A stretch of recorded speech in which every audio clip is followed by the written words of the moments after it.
Hey everybody, this is Bobby Cool, Daddy Slick Breeze, and we have up next another Team Dynamic Discs interview, this time with Jake Lauber. He was on his way to Jonesboro to compete this weekend, so we asked him a few questions to get to know him. But before we get to the episode, I want to remind you guys that right now, you guys are awesome. You like us so much, we had to restock the Disc Golf Answer Man t-shirts. So they just made us aware that they have a restock, so you can go to you can go to dynamicdisc.com, look for the Disc Golf Answer Man section, and pick yourself out a Disc Golf Answer Man t-shirt, along with some other apparel. You might actually go to the new release and the new apparel section because there's some new stuff, new t-shirts that are looking really nice that will help you look good out on the disc golf course. So thank you guys for doing all that and supporting us and letting people know that you love the show. All right, now let's take a listen to the episode.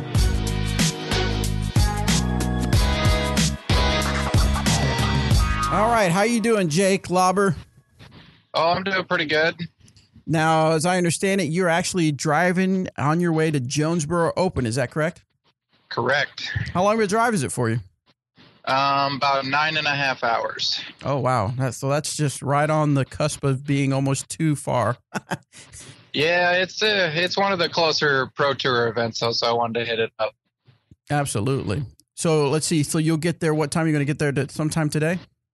Ooh, about 6:30 is my projected arrival time. So you'll have tomorrow at least for practice? Yeah, I'm hoping to be able to at least get some field work in when I get down there. So how do you do that? How do you attack a course when you get there and you've got a day to prepare for the tournament?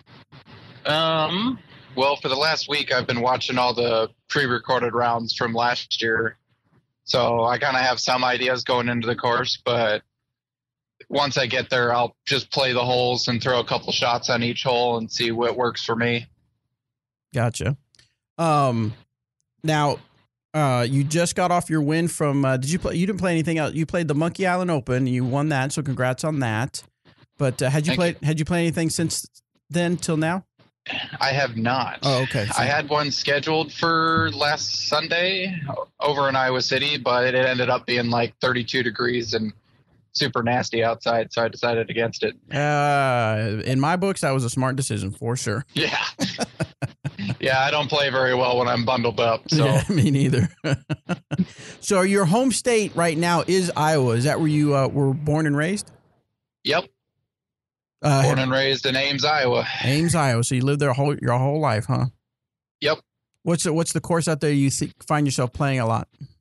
If I'm not traveling to Des Moines for league, it's usually it's called Stable Run, about a mile away from me. It's a nice wooded, technical, long course. It's good for practicing. There's 2 sets of baskets and 2 sets of tee pads on every hole. Oh, wow. Yep. So there's all sorts of shots you get to throw. Now, when you go, do you typically just play around for practice, or do you like to throw a bunch of shots at each different hole? Kind of depends on the day.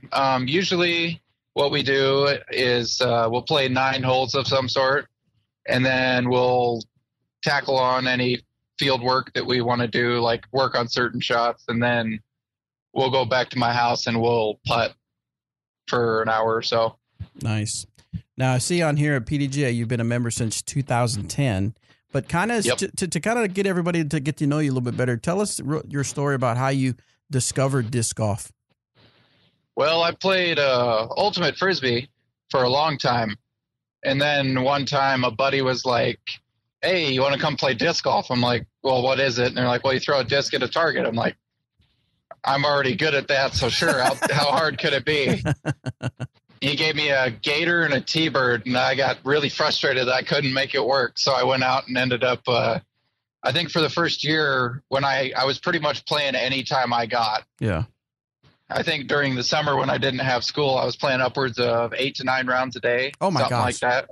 Well, when you only have 3 discs, you don't really think about it. You're just throwing. Yeah. So it doesn't take too long to get a round in by yourself. Yeah. So do you feel like your ultimate background helped you a little bit with, I mean, assuming it did, but how do you think it affected your throw with disc golf? One of my favorite approach shots to do is a standstill forehand. Yeah. Which, coming from ultimate, that was just a natural motion. Just the Anheuser to flat release just really helped And for a while there, starting out, I think 3 or 4 years, I played Ultimate in high school competitively alongside doing disc golf tournaments. Okay. So it really helped with throwing putters and slower speed discs. Oh, wow. Because if you've thrown an Ultimate disc before, it is not overstable in the least. No. You really have to be careful on your release angle, and you got to make sure to put a lot of rotation on it. Now, do you still play Ultimate now? Not as much anymore. The Iowa State had a team that I tried out for, and I didn't make it. So I kind of switched over to disc golf after that. I gotcha. So, but you didn't become a member until 2010. How long did you play before you actually became a member? About 6 months. Oh, wow. So you got jumped right in, huh? Yep. Probably about 3 months in, I was there one time, and there was a league going on that I didn't know about. And I just walked up and been like, what's this? And they're like, $5 and you could play. And if you win, you get money back. And I'm like, that sounds awesome. So I put $5 in, and of course I didn't get any money back. They were way better than me. Yeah. But yeah, that got me hooked. And then I was like, I love being competitive in disc golf. So just escalated from there. Yeah. And then I see you started playing like 5 tournaments a year, 9 tournaments a year. But then it was like in 2015, you were playing 29 tournaments. In 2016, you played 27 tournaments. Yep. What was the decision to start playing a lot more tournaments? I got my driver's license. So that helped a bunch. But then I think I started because I didn't really have a job before that because I was so young. Yeah. But I actually had disposable income at that point. And I got a bunch of people around me addicted to going to tournaments too. So we pretty much just hit one up every weekend, sometimes 2. Wow. Yep. Now when you picked your tournaments back then, when you played all these tournaments, what was kind of your thinking behind that? Just whatever was close, or? The nice thing about Iowa is that we have anywhere from 2 to 4 tournaments a weekend, unless it's an A-tier weekend, which we usually have about 1 a month. Yeah. From March till almost October. Mm-hmm. And then we have a couple of B-tiers scattered throughout the month. So if you wanted, you could play. I think we had one guy last year play like 36 tournaments. Oh, wow. And he went out of state for, I think, GBO and one more. But for the most part, those were all in state. Mm-hmm. So I was just like, I just wanted any and all tournaments I could get my hands on, pretty much. So what would you tell somebody that's not quite sure about playing tournaments? What would you tell them that's great about the tournament experience? I've always said for people that ask me in state, because there's a lot of rec guys who are starting to get into it, that it will make you better. Yeah. You aren't going to get better right away because your first tournament, you're probably going to play worse than you normally do, just because in tournaments, you're more focused on every shot counting instead of rec rounds where it's just like you're just pitching around having a good time. Yeah. But in the long run, if you're able to, keep up the mentality, it'll certainly help your mental game, and it'll introduce you to better people. So it'll help you be a part of the community too. Yeah. Now you quickly, let's see, I'm still looking at your stats. You actually played in 2011, one open tournament. You played an open, so you jumped in like almost all with everything going open, huh? Sort of. I think that was my only open term. I think the next year, then I actually started playing about halfway through. But if I remember right, that tournament, I know now that I had broken a finger, and I didn't know at the time. It was just really swollen, and there was like 3 people in advance, and it was $5 more to play open. So I was like, sure, why not?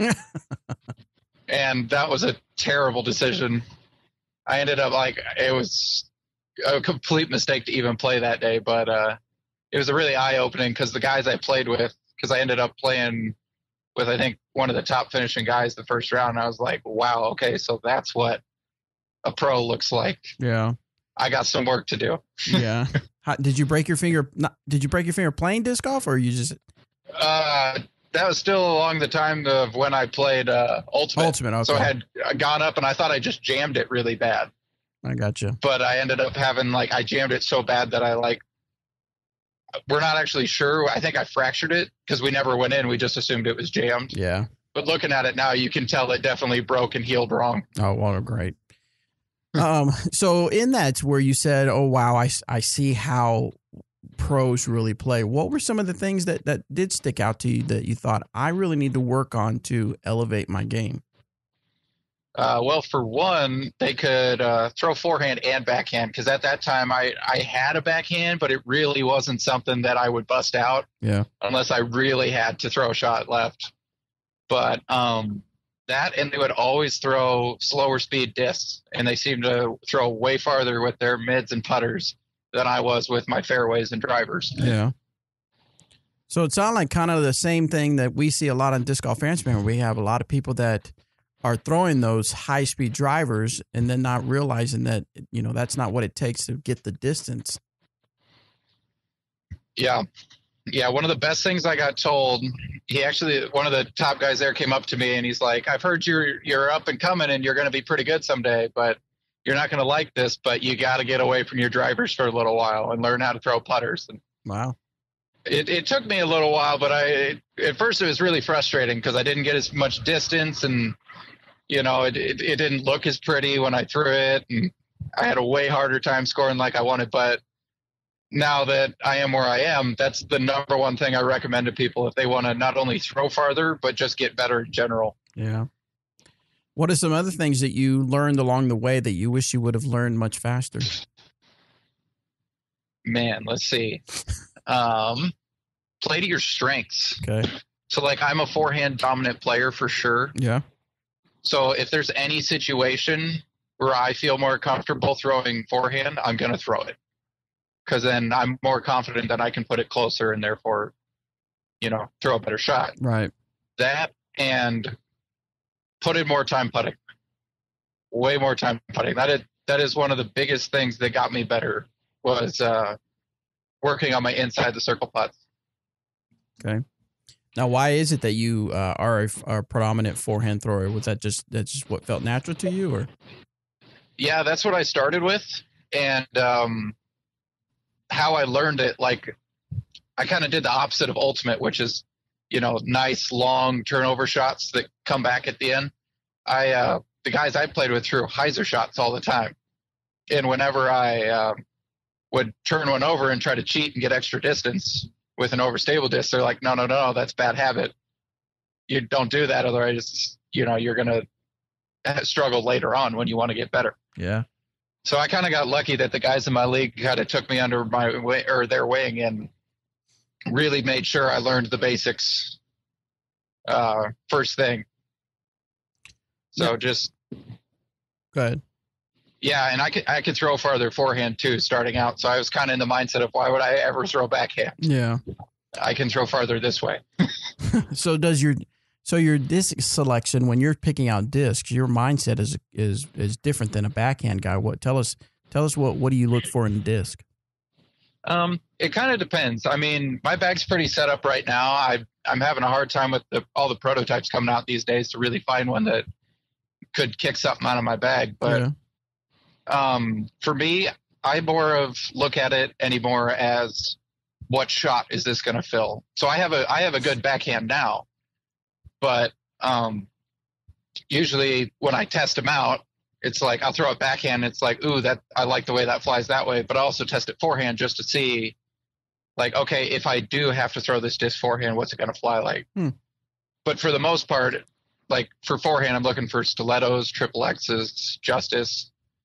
Stuff like that. Slower speed discs like putters when I'm doing approach shots don't matter as much to me unless it's super understable, because with that ultimate background, I love throwing those smooth approaches. Yeah. So I don't really hyzer it. If I can, I'm throwing controlled, not really S, but just kind of anhyzer to flat, and hopefully when it's starting to get flat, it hits the ground and skitters right up to the basket.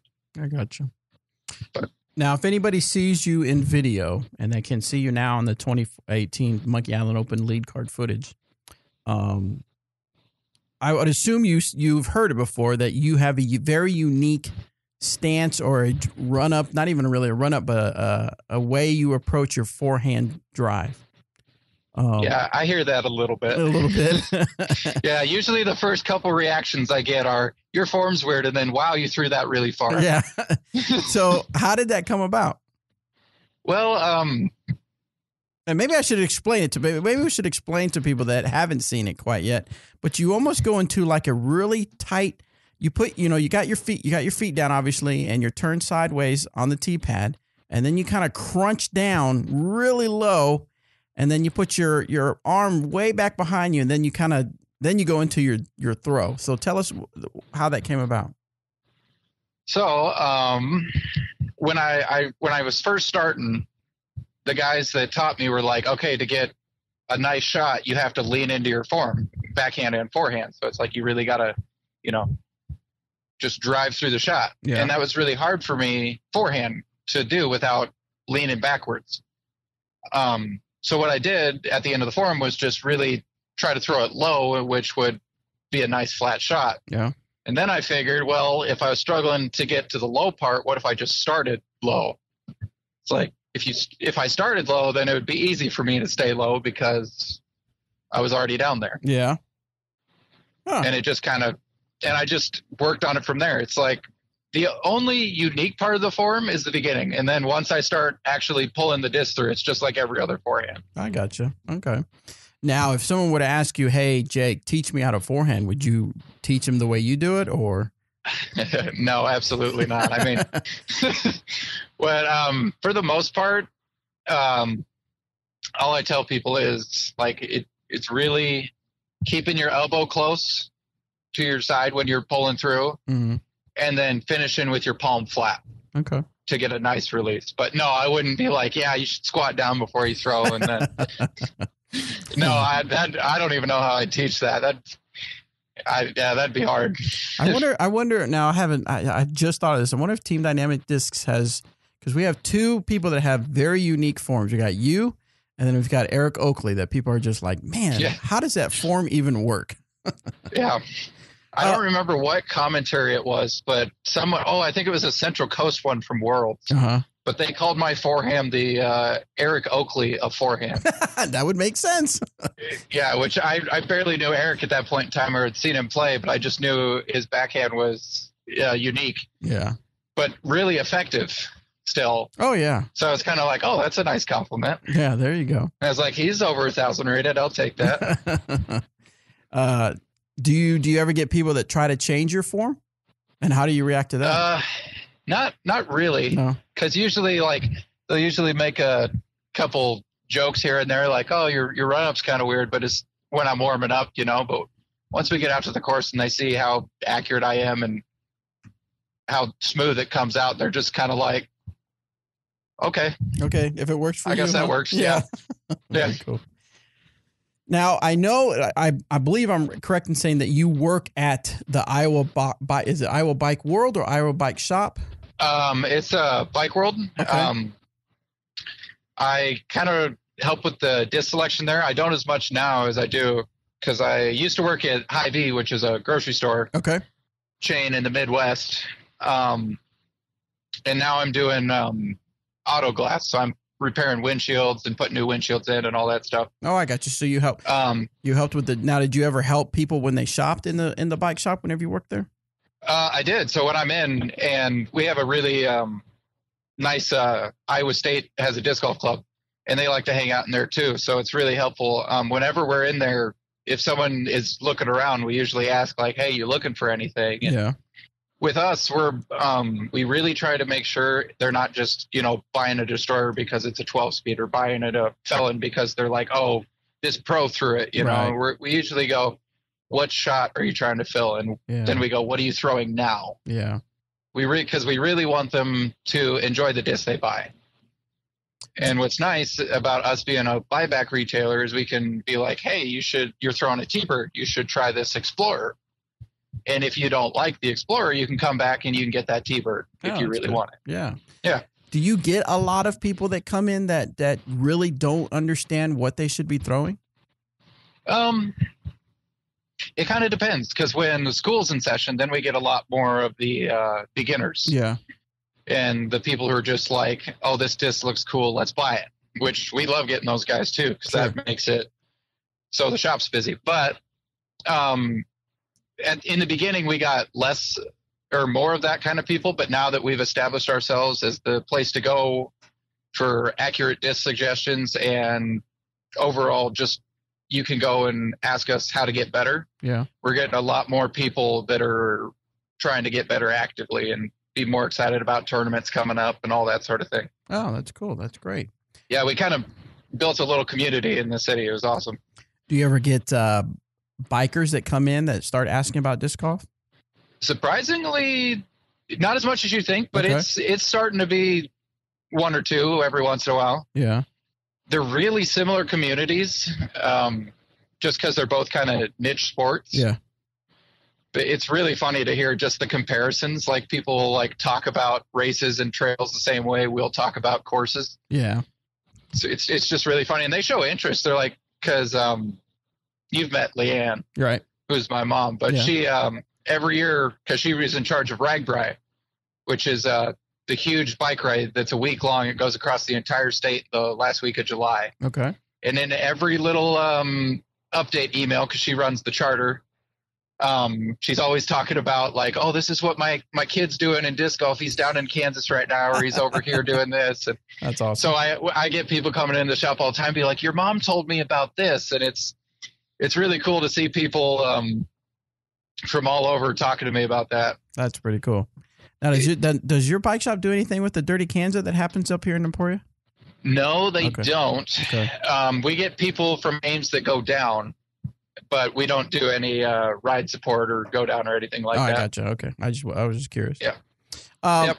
Let's see. So I haven't done this on past player interviews, but I'm going to try something new with you, if that's okay. Sure. So I brought up your Instagram, and I thought I'd ask a little bit of a backstory on a couple of the pictures to Sure. kind of get to know you a little bit more. I see Yeah. now. I see one, and this was back in November of 2017, but it looks like you're at a hockey game. Yeah. That's my favorite sport besides disc golf. Oh yeah, tell us about is that. hockey. So I'm a Detroit Red Wings fan, Okay. and Iowa has the Iowa Wild out of Des Moines, which is the Minnesota Wild's minor league team, you could call it. Mm-hmm. So you get to see a lot of different NHL teams, minor league teams, come play in Des Moines. Yeah. So that's really fun, and that's usually where we go if we're going. I think we're going to try this year to actually go to a real NHL game. It usually doesn't work in the winter Yeah. because we get kind of busy, but we're trying. But yeah, that's one of my all-time favorite sports. I was into that long before I even knew disc golf was a thing. Oh yeah, that's pretty cool. Yeah. I also see a picture of some sushi. Are you a sushi eater? Yes, Yes. absolutely. It's got to be good sushi though, because I've gotten way sick off of some really bad stuff. Yeah. You don't want to get that gas station sushi for sure. No, definitely not. No, there's no. That's always a gamble if you don't know where it's from. Yeah. Any particular role that you really like? I mean, I know it's kind of different places you go. Yeah. I had one down in Des Moines that was it was a sweet potato tempura roll. It's Ooh. super good. I saw it on the menu and I was kind of questioning it. I'm like, kind of sweet potatoes in there, really? And I had it and I was like, that is delicious. But yeah, there's all sorts of good stuff. I'll eat pretty much anything. That's good. All right. Now, answer me this. This is one that I do ask everybody because I'm just curious. What is one thing that you are obsessed with that is not disc golf related? Let's see. Well, me and my friends play a computer game called Dota 2, which we tend to play almost every night when it gets dark and we can't play disc golf outside anymore. But What's it called besides again? that- Go to 2? no, Dota 2. It's Defense of the Ancients. Dota 2. Is what it stands for. Yeah, it's a 5-on-5 game where the end result is to destroy the other team's base. I have never heard of that. Yeah, it's getting pretty big with the esports scene. Yeah. I think last year for their major, they had, I think the first place team got a couple $1,000,000. Whoa. Yeah, it's pretty crazy. I know that esports is getting bigger and bigger. I mean, people getting on Twitch, watching people play, and I've seen a couple of esports commercials on TV. Yeah, it's getting pretty big. Now, how often do you find yourself playing? I play that probably a game or two a night. Yeah. It usually takes about an hour a match. It's just a nice way to unwind at the end of the day. That and another thing we're super interested in is Street Fighter. Okay. Which is a video game. That's kind of old school, isn't it? So, yeah, the new one came out a couple years ago, and we play that pretty much too. But we love watching that. That's another esport we like to watch. So do you broadcast it when you play? No. Okay. I wish. One of these years I'll start doing. I've always wanted to. Yeah.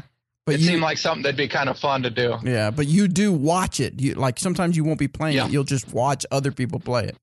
Absolutely. Yep. Now are you trying to learn how to play better, or is just for the entertainment value? It kind of depends. There are some people that I watch just for the entertainment value, and then there's others where they are really good at explaining not only how to do it, but why and when to do it. So it's just, I just love getting better at stuff. And those types of games there's such a high skill ceiling that you could get better for a long time and still have a ton to learn. Yeah. Kind of like disc golf. Yeah, absolutely. Cool. Very cool. Well, what's something that maybe we didn't talk about that you wanted people to know about you? Oh, let's see. We talked about a lot. Yeah. Or just where can people go to follow you and what you do? Mostly I'm on Facebook. Okay. I usually post my tournament, how I did, any new discs I get, what's coming up. Instagram I'm trying to be more active in this year because I'm still getting kind of new. I have my first phone.